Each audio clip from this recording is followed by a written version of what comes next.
Item ಯಾವುದೇ ಇರಲಿ try ಮಾಡಿ ಆಚಿ ಚಿಕನ್ ಮಸಾಲಾ.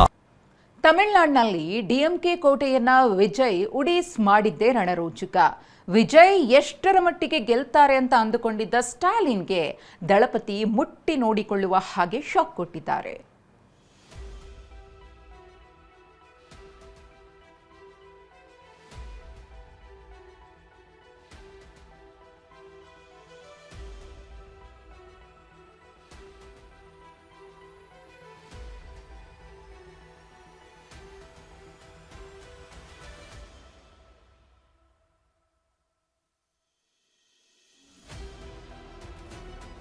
ಯಾರು ಕೂಡ ಊಹೆ ಮಾಡಿರಲಿಲ್ಲ. ತಮಿಳುನಾಡಲ್ಲಿ ವಿಜಯ್ ಗೆಲುವಿನ ವಿಸಿಲ್ ಅನ್ನ ಇಷ್ಟು ದೊಡ್ಡ ಮಟ್ಟದಲ್ಲಿ ಊದ್ತಾರೆ ಅಂತ ಯಾರು ಕನಸು ಮನಸ್ಸಿನಲ್ಲೂ ಅಂದ್ಕೊಂಡಿರಲಿಲ್ಲ. ಆಕ್ಸೆಸ್ ಮೈ ಇಂಡಿಯಾ ಹೊರತುಪಡಿಸಿ ಮಿಕ್ಕ ಎಲ್ಲ ಎಕ್ಸಿಟ್ ಪೋಲ್ಗಳು ತಮಿಳುನಾಡಲ್ಲಿ ಟಿವಿಕೆ ಗೆಲುವು ಅಷ್ಟಕ್ಕಷ್ಟೇ ಅಂತ ಭವಿಷ್ಯ ನುಡಿದಿದ್ದೇ ಹೆಚ್ಚು. ಆದ್ರೆ ಎಕ್ಸಿಟ್ ಪೋಲ್ಗಳ ಲೆಕ್ಕಾಚಾರವನ್ನ ಉಲ್ಟಾ ಮಾಡಿದ ವಿಜಯ್ ತಮಿಳುನಾಡಲ್ಲಿ ಗೆಲುವಿನ ತುಪಾಕಿಯನ್ನೇ ಹೊಡೆದಿದ್ದಾರೆ. ದ್ರಾವಿಡ ನಾಡಿಗೆ ದೊರೆಯಾದ ದಳಪತಿ ವಿಜಯ್. ತಮಿಳುನಾಡಲ್ಲಿ ಬೀಸ್ಟ್ ಬಿರುಗಾಳಿಗೆ ಡಿಎಂಕೆ ಊಸ್ಟ್. ವಿಜಯ್ ವಿಸಿಲ್ ಸದ್ದಿಗೆ ಸದ್ದಡಗಿಯೇ ಬಿಟ್ರು ಸ್ಟಾಲಿನ್. ಗೆಲುವಿನ ತುಪಾಕಿ ಹೊಡೆದ ವಿಜಯ್ ಈಗ ದ್ರಾವಿಡ ನಾಡಿಗೆ ವಾರಸ್ದಾರ. ತಮಿಳುನಾಡಿನ ಮಾಸ್ಟರ್ ಸಿಟಿ ಹೊಡಿತಾ ಇದ್ದ ಹಾಗೆ ಎದುರಾಳಿಗಳು ಪಂಚರ್ ಆಗಿದ್ದಾರೆ.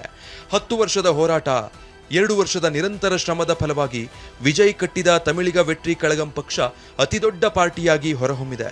ತಮಿಳುನಾಡಲ್ಲಿ ವಿಜಯ ಯುಗ ಆರಂಭ ಆಗಿದೆ.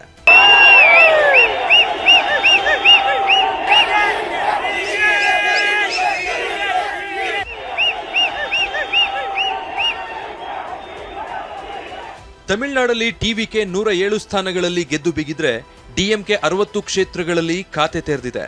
ಎಐಎಡಿಎಂಕೆ 47 ಕ್ಷೇತ್ರಗಳಲ್ಲಿ ಜಯಬೇರಿ ಬಾರಿಸಿದ್ರೆ ಕಾಂಗ್ರೆಸ್ 5 ಕ್ಷೇತ್ರಗಳಲ್ಲಿ ಗೆಲುವು ಸಾಧಿಸಿದೆ.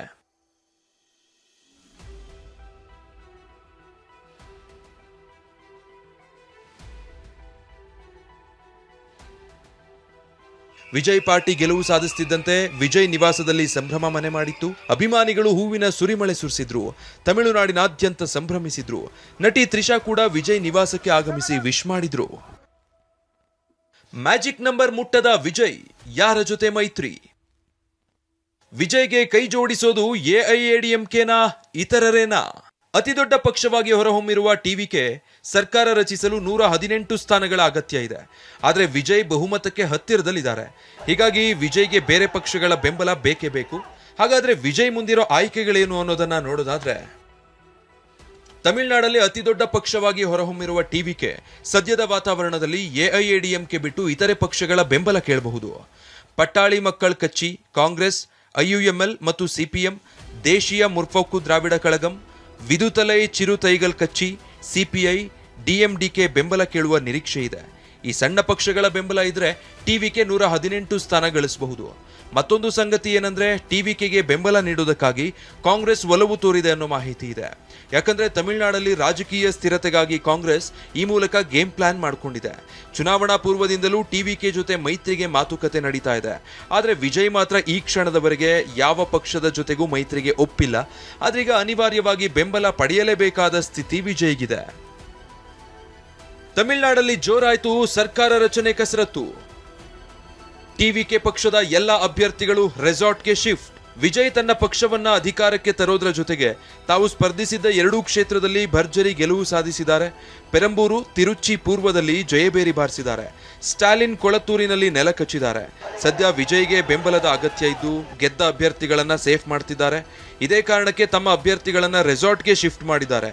ಇಂದು ಜನರನ್ನ ಉದ್ದೇಶಿಸಿ ವಿಜಯ್ ಮಾತಾಡೋ ಸಾಧ್ಯತೆ ಇದೆ. ಗೆದ್ದಿರೋ ಅಭ್ಯರ್ಥಿಗಳ ಜೊತೆ ಚರ್ಚಿಸಿ ತಮ್ಮ ಮುಂದಿನ ನಡೆ ಏನು ಅನ್ನೋದನ್ನ ತಿಳಿಸಲಿದ್ದಾರೆ. ಇದರ ನಡುವೆ ಚೆನ್ನೈನ ನೀಲಂ ಕರೈನ್ನಲ್ಲಿನ ವಿಜಯ್ ನಿವಾಸಕ್ಕೆ ಬೆಂಗಾವಲು ವಾಹನಗಳು ಎಂಟ್ರಿ ಕೊಟ್ಟಿದ್ದು ಬಿಗಿ ಭದ್ರತೆ ನಿಯೋಜಿಸಲಾಗಿದೆ.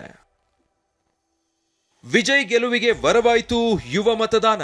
ತಮಿಳುನಾಡಲ್ಲಿ ವಿಜಯ್ ಹೊಸ ಭಾಷ್ಯ ಬರೆಯೋಕೆ ಬುನಾದಿಯಾಗಿದ್ದೇ ಯುವ ಮತದಾನ. ಟಿವಿಕೆ ಗೆಲುವಿಗೆ ವಿಜಯ್ ರೂಪಿಸಿದ ತಂತ್ರ ಅತ್ಯದ್ಭುತ.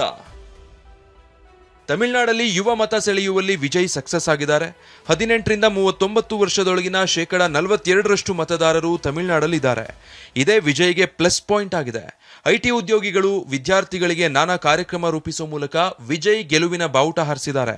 ಮಹಿಳೆಯರಿಗೆ ಗ್ಯಾರಂಟಿ ಗಾಳ ಹಾಕಿ ಮಾಸಿಕ 2,500, ಮದುವೆಗೆ 8 ಗ್ರಾಂ ಚಿನ್ನದ ಭರವಸೆ ನೀಡಿದ್ರು. ಹೀಗಾಗಿ ಮಹಿಳೆಯರು ವಿಜಯ್ ರಥ ವಾಲಿದ್ದಾರೆ. ಬಡ ವಿದ್ಯಾರ್ಥಿಗಳ ಶಿಕ್ಷಣಕ್ಕಾಗಿ ವಾರ್ಷಿಕ 15,000 ಭರವಸೆ ನೀಡುವ ಮೂಲಕ ವಿದ್ಯಾರ್ಥಿಗಳನ್ನ ತನ್ನತ್ತ ಸೆಳೆದಿದ್ದಾರೆ. ಹಾಗೆಯೇ ರೈತರ ಕೃಷಿ ಸಾಲ ಮನ್ನಾ, ಬೆಳೆಗಳಿಗೆ ಬೆಂಬಲ ಬೆಲೆ, ಎಐ ಯೂನಿವರ್ಸಿಟಿ, ಎಐ ಸಿಟಿ ನಿರ್ಮಾಣದ ಘೋಷಣೆಗಳು ಕೂಡ ವಿಜಯ್ ಗೆಲುವಿಗೆ ಕಾರಣವಾಗಿದೆ ಎನ್ನಬಹುದು. ಹಾಗೆಯೇ ಬೂತ್ ಮಟ್ಟದಲ್ಲಿ ವಿಜಯ್ ಅಭಿಮಾನಿಗಳೇ ಪಕ್ಷ ಕಟ್ಟಿ ಶ್ರಮ ವಹಿಸಿದ್ರು. ಸಿನಿಮಾ ವರ್ಚಸ್ಸು, ವಿರಾಮ ಇಲ್ಲದ ಪಕ್ಷ ಸಂಘಟನೆ ವಿಜಯ್ ಕೈ ಹಿಡಿದಿದೆ. ಹಾಗೆಯೇ ಫ್ಯಾನ್ಸ್ ಕ್ಲಬ್ ವ್ಯವಸ್ಥಿತವಾಗಿ ಪಕ್ಷದ ಕಾರ್ಯಕರ್ತರಾಗಿ ಬದಲಾಗಿದ್ದು ವಿಜಯ ಪತಾಕೆಗೆ ನಾಂದಿ ಹಾಡಿದೆ.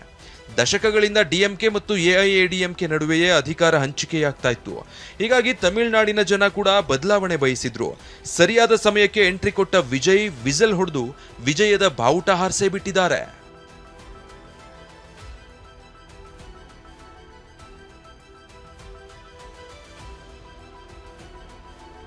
ಸಾವಿರದ 1977 ತಮಿಳುನಾಡಿನ ಎಂಜಿ ರಾಮಚಂದ್ರನ್ ಮೊದಲ ಬಾರಿಗೆ ಪಕ್ಷ ಸ್ಥಾಪಿಸಿ, ಮೊದಲ ಬಾರಿಗೆ ಸ್ಪರ್ಧಿಸಿ, ಮೊದಲ ಹೆಜ್ಜೆಯಲ್ಲೇ ಸಿಎಂ ಸ್ಥಾನಕ್ಕೇರಿದ್ರು. ನಟರೊಬ್ಬರು ರಾಜಕೀಯದ ಮೊದಲ ಪ್ರಯತ್ನದಲ್ಲೇ ಸಿಎಂ ಪಟ್ಟಕ್ಕೇರಿದ ಖ್ಯಾತಿ ಎಂಜಿ ರಾಮಚಂದ್ರನ್ ಅವರದ್ದು. ವಿಜಯ್ ಪ್ರಚಾರ ಕಣದಲ್ಲೂ ತಾನು ಎಂಜಿಆರ್ ಉತ್ತರಾಧಿಕಾರಿ ಅಂತಾನೆ ಹೇಳ್ಕೊಂಡಿದ್ರು. ಇದೀಗ ಎಂಜಿಆರ್ ಹಾದಿಯಲ್ಲೇ ಸಿನಿಮಾದಿಂದ ಬಂದ ವಿಜಯ್ ತಮಿಳುನಾಡಿನಲ್ಲಿ ಚೊಚ್ಚಲ ಪ್ರಯತ್ನದಲ್ಲೇ ಚಿಂದಿ ಉಡಾಯಿಸಿದ್ದಾರೆ. Bureau report, TV9.